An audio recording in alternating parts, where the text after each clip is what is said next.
ஆகாஷ்வாணி.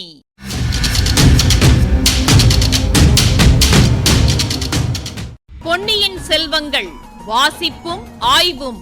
வாசிப்பவர் ராமசுவாமி சுதர்சன் அவர்கள். மகாராஜாதிராஜ ராஜகம்பீர ராஜமார்த்தாண்ட ராஜகுலோத்துங்க ராஜகுலதிலக ஈரேழு 14 லோகத்தின் அதிபதி பாரா.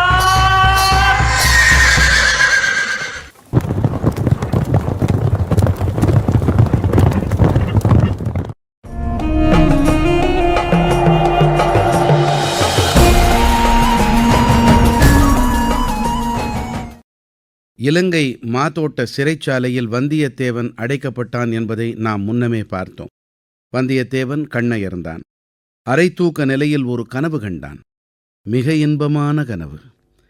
இளைய பிராட்டி குந்தவை அவன் அருகில் வந்து உட்கார்ந்து அவன் நெற்றியை தடவிக் கொடுத்தாள். பூனையின் வாலுக்கும் இளவரசியின் கைவிரலுக்கும் எத்தனை வித்தியாசம்! சட்டென்று மறுபடி விழிப்பு வந்தது. கனவு கலைந்து விட்டதே என்று வருத்தமாயிருந்தது. அடுத்த அறையிலிருந்து யாரோ சுவரை தட்டினார்கள். அந்த பைத்தியமாகத்தான் இருக்க வேண்டும். யாரங்கே? பூனையை எடுத்து எறிந்தது யார்? வந்தியத்தேவன் மறுமொழி சொல்லவில்லை. மௌனமாயிருந்தான். இது என்ன, பூனை பிராண்டுவது போன்ற சப்தம் மறுபடியும்? இல்லை இல்லை, யாரோ அப்புறத்தில் சுவரில் ஏறுவதற்கு முயல்கிறார்கள். வந்தியத்தேவன் எழுந்திருக்கவில்லை. படுத்தபடியே கவனமாய் காது கொடுத்து கேட்டுக்கொண்டிருந்தான். ஆனால் முன்ஜாகிரதையாக கை மட்டும் கத்திப்பிடியில் இருந்தது. சுவரின் உச்சியிலிருந்து பொக்கையில் முதலில் 2 கைகள் தெரிந்தன. பிறகு ஒரு முண்டாசு தெரிந்தது. முண்டாசுக்கடியில் ஒரு முகம் மேலே வந்து குனிந்து பார்த்தது. இவன் ஆழ்வார்க்கடியான் அல்லவா? தலைப்பாகை கட்டியிருப்பதால் தோற்றத்தில் சிறிது மாறியிருக்கிறான். ஆனால் ஆழ்வார்க்கடியான் என்பதில் சந்தேகமில்லை. இவன் எதற்காக, எப்படி இங்கே வந்தான்? நாம் இருப்பது தெரிந்துதான் வந்திருக்க வேண்டும். உதவி செய்ய வந்திருக்கிறானா அல்லது இடையூறு செய்ய வந்திருக்கிறானா? வந்தியத்தேவன் எழுந்து உட்கார்ந்து, ஓஹோ, வீர வைஷ்ணவரே, வருக வருக. சிவபுண்ணிய ஸ்தலமாகிய திருக்கேதீஸ்வரத்துக்கு வருக வருக என்றான். தம்பி, நீதானா? நினைத்தேன். வேறு யார் இவ்வளவு அமுக்கு பிள்ளையாராக குரல் காட்டாமல் உட்கார்ந்திருக்க முடியும் என்று ஆழ்வார்க்கடியான் சொல்லிக்கொண்டு அறையில் குதித்தான். அந்த வீர வைஷ்ணவர் எப்படி அங்கு வந்து சேர்ந்தார், எதற்காக வந்திருக்கிறார் என்பதை பற்றி வந்தியத்தேவனுடைய உள்ளம் கலக்கமடைந்திருந்தது. ஆயினும் அதை அவன் வெளியில் காட்டிக்கொள்ளவில்லை. என்ன வேடிக்கையை சொல்வது? சற்று முன்னால் தான் உங்களை பற்றி நினைத்து கொண்டேன். நிமிர்ந்து பார்த்தால் தாங்கள் சுவரேறி குதித்து வருகிறீர்கள். கொடுக்கிற தெய்வம் கூரையை பொத்துக்கொண்டு கொடுக்கும் என்று சொல்லுகிறார்களே, அது சரிதான் என்றான். அப்பனே, சற்று முன்னால் என்னை பற்றி நினைத்தாய? எதற்காக இந்த நரமனுஷனை பற்றி நீ ஏன் நினைக்க வேண்டும்? சாக்ஷாத் ராமபிரானை பற்றி நினைத்தாலும் பயன் உண்டு. தங்கள் வாய்க்கு சர்க்கரை தான் போட வேண்டும். முதலில் நான் ராமபிரானை பற்றித்தான் நினைத்தேன். இங்கே வரும்போது கடலில் அக்கறையில் ராமேஸ்வர கோபுரம் தெரிந்தது. ராமர் அங்கேதானே சிவனை பூஜை செய்து ராவணனை கொன்ற பாவத்தை போக்கிக் கொண்டார் என்று எண்ணினேன். நில்லு தம்பி, நில்லு. நிற்க முடியாது சுவாமிகளே, என்னால் நிற்க முடியாது. நடந்து நடந்து நின்று நின்று என் கால்கள் கெஞ்சுகின்றன. தாங்களும் கருணை புரிந்து உட்காருங்கள். அப்புறம் ராமரை பற்றி நினைத்தேனா, உடனே ராமபக்தனாகிய அனுமாரை பற்றிய நினைவு வந்தது. அனுமாரை பற்றி எண்ணியதும் தங்கள் நினைவு வந்தது. உடனே பார்த்தால் தாங்களே வந்து விட்டீர்கள். சுவரேறி குதித்து மட்டும் வந்தீர்களா அல்லது அனுமாரைப் போல கடலையே தாண்டி குதித்து வந்தீர்களா?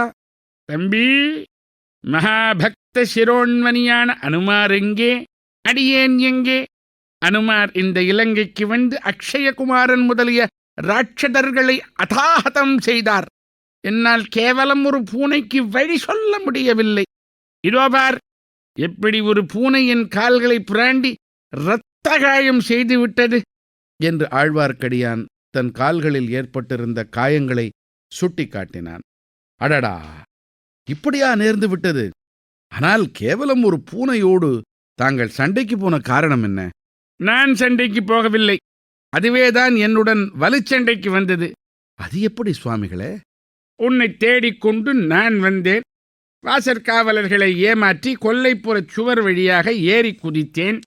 கீழே நான் கால் வைக்கிற இடத்தில் வேண்டுமென்று அந்த பூனை தன் வாலை நீட்டிக் கொண்டிருந்தது. என் கால் அதன் வாலை இப்படி லேசாகத்தான் தொட்டது. இருந்தாலும் அந்த பொல்லாத பூனை தன் கால் நகங்களினால் என்னை தாக்கத் தொடங்கிவிட்டது. தம்பி, நான் சொல்வதை கேள். புலியோடு சண்டை போட்டாலும் போடலாம், ஆனையோடு சண்டை போட்டாலும் போடலாம். பூனையோடு மட்டும் சண்டை போடக்கூடாது. சுவாமிகளே, அந்த ரகசியம் எனக்கு இப்போது தெரிந்து போய்விட்டது. எந்த ரகசியம்? அந்த பூனை இங்கே என் அறைக்கும் வந்தது. என் நெற்றியில் வாலினால் தடவி கொடுத்தது. என்னோடு கொஞ்சி விளையாடியது. என்னை நகத்தினால் பிராண்டவில்லை. உம்மை மட்டும் தாக்கி பிராண்டியது. அதற்கு காரணம் என்ன? வைஷ்ணவர்களைக் கண்டால் பிடிக்காத வீரசைவ பூனை அது. ஓஹோ, அப்படியா? இந்த யோசனை எனக்கு தோன்றாமல் போயிட்டே. வீரசைவ பூனை என்று தெரிந்திருந்தால் தடியினால் 4 திருச்சாத்து சாத்தியிருப்பேனே. உம் கையில் தடி இல்லாததே நல்லது. ஏனென்றால் இந்த க்ஷேத்திரத்துக்கு வந்ததிலிருந்து என் உடம்பிலே கூட வீரசைவ ரத்தம் கொதிக்கத் தொடங்கியிருக்கிறது. என் உரையில் உள்ள கத்தி வீர வைஷ்ணவ ரத்தம் வேண்டும் என்று அழுகிறது. நீர் எனக்கு செய்த பேருதவியை நினைத்து அதை அடக்கி வைத்திருக்கிறேன். அப்பனே, உனக்கு நான் ஒரு உதவியும் செய்யவில்லையே. வைஷ்ணவரே, தங்கள் சகோதரியாகிய பழுவூர் இளையராணியைப் பற்றி எனக்கு நீர் சொல்லவில்லையா? ஆமாம், சொன்னேன். பழுவூர் இளையராணி கடம்பூருக்கு அருகில் மூடுபல்லக்கில் போனபோது திரை விலகியதே, அப்போது அந்த தேவியை நீர் எனக்கு சுட்டிக்காட்டவில்லையா? ஆம் ஆம். அதனால் என்ன? சொல்லுகிறேன். அதே பல்லக்கு தஞ்சை கோட்டைக்கருகில் சென்று கொண்டிருந்த போது நான் பார்த்தேன்.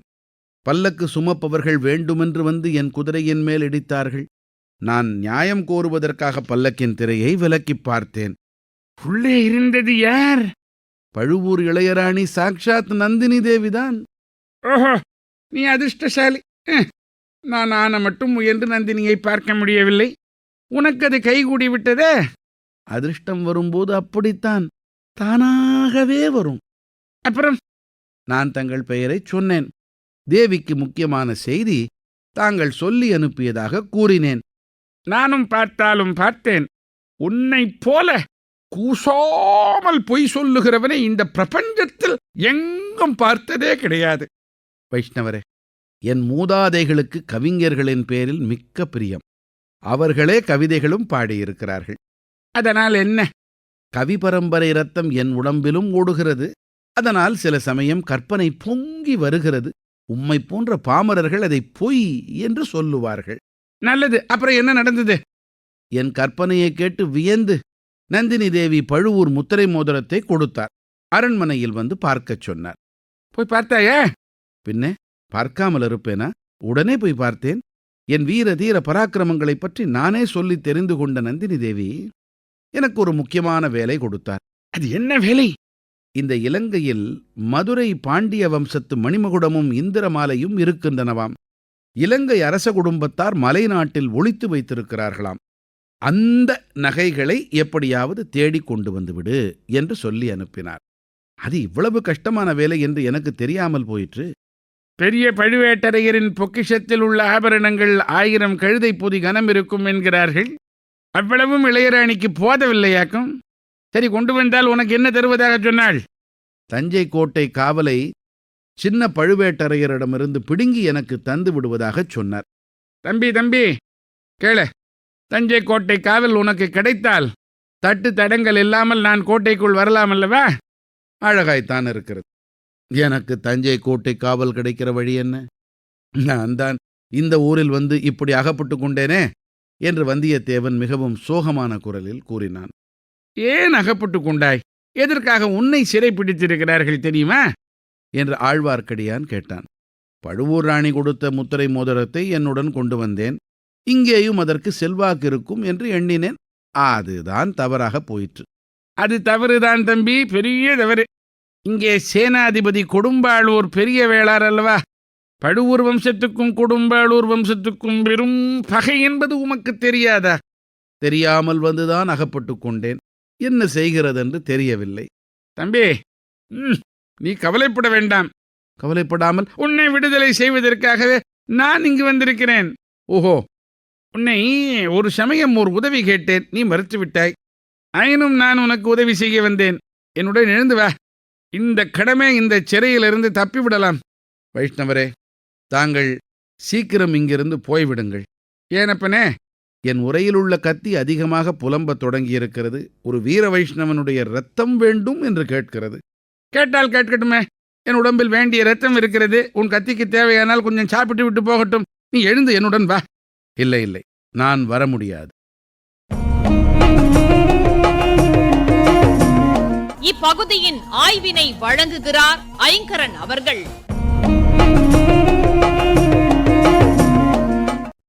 வந்தியத்தேவன் எங்க இருந்தாலும் கோட்டை வாசலோ, ஜோசியர் வீட்டு முகப்போ, ஆற்றங்கரையோ, ராஜபாட்டையோ, அரண்மனை சித்திர மண்டபமோ, கடற்கரையோ, நடுக்கடலோ, இப்படி களம் எதுவா இருந்தாலும் சலசலப்பு, பரபரப்பு, விறுவிறுப்பு இதுக்கெல்லாம் குறைவே இராது அல்லவா?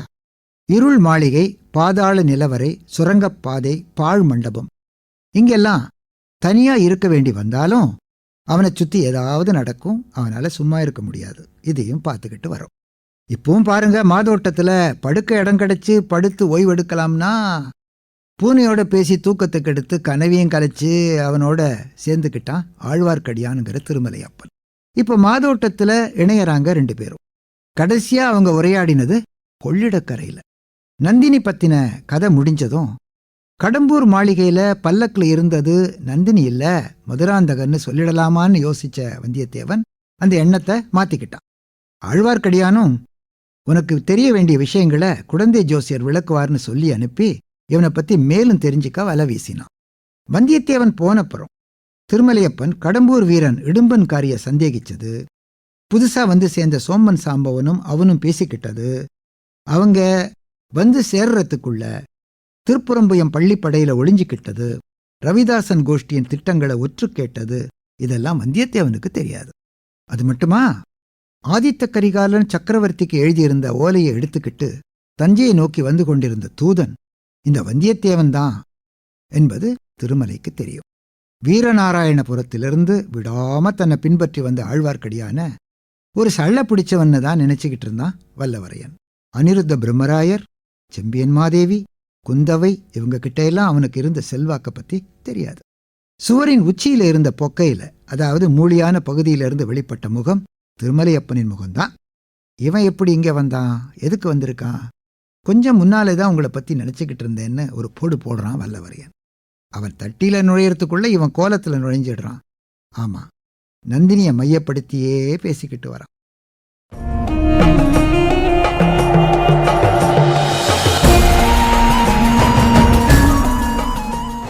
பொன்னியின் செல்வங்கள் வாசிப்பும் ஆய்வும் கேட்டீர்கள். வாசித்தவர் ராமசுவாமி சுதர்சன் அவர்கள். ஆய்வினை வழங்கியவர் ஐங்கரன் அவர்கள். படைப்பு சென்னை வானொலி நிலையம்.